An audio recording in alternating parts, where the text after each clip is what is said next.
Good morning, welcome to Pema blog. साथीहरू, आज चाहिँ यो मेरो भाँडा क्या मोटो पुरानो भाँडा थियो नि त कि यो चाहिँ थन्काइसकेको थियो हो। तर मलाई चाहिँ यो भाँडामा पकाउनु पुरा मन लागिरहेको थियो। त्यही कारण मैले आज सुँगुरको मासु पकाइरहेको छु है।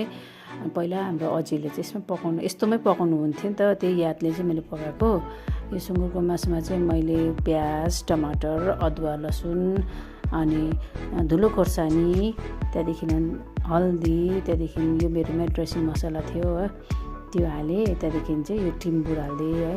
त्यो पछि चाहिँ अलिकति स्वादअनुसार नुन हालेर चाहिँ मैले मस्टर्ड ओइल, यो खाने तेल अलिकति चाहिँ हालेर त्यहाँदेखि मजाले चलाएर यसलाई छ्याप्पै छोपेर सानो आँचमा पकाएँ हो। अनि मेरो अजीले चाहिँ के गर्नुहुन्थ्यो भने चाहिँ यो भाँडामाथि चाहिँ पानी अलिकति यसमा हालेर चाहिँ बटुकोमा यसरी तताउनु हुन्थ्यो नि त। पहिला म सानो हुँदा मैले देखेको थिएँ है।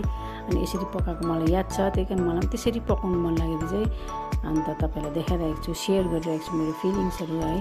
अनि यो पानी चाहिँ माथिको चाहिँ फ्याँकिदिनुहुन्थ्यो हो। अन्त जुन चाहिँ यो बटुकाको पानी छ त्यो चाहिँ हाल्नुहुन्थ्यो। अन्त हेर्नुहोस् त, यो चाहिँ पानी नहालिकन पकाएको ल पक्कै कस्तो छिटो पाएँ, किनभने मैले अलिअलि यो चाहिँ स्टिम गरेर राखेको थिएँ नि त। अन्त त्यही पानी चाहिँ मैले हालिदिएँ हो। त्यहाँ पाकेपछि चाहिँ अब रायो साग, सुँगुरको मासुमा त रायो साग हुनै पऱ्यो होइन। रायो साग हालेँ मजाले। अनि रायो साग हालेर चाहिँ यसरी छोप्नु चाहिँ हुँदैन भन्नुहुन्थ्यो, किनभने रायो साग कालो हुन्छ भनेर है। अन्त एकछिन यत्तिकै राखेपछि चाहिँ मैले चलाइदिएँ। त्यो साग त एकछिनै लाताकलितिक हेर्नुहोस् न च्याप्पै भयो हो।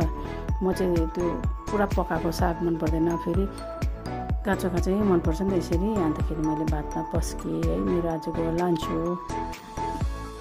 मजाले यसरी पकाएँ अन्त खाएँ, मिठो भयो। थ्याङ्क यू साथीहरू, तपाईँले हेर्नु हुँदैछ मेरो ब्लगहरू है।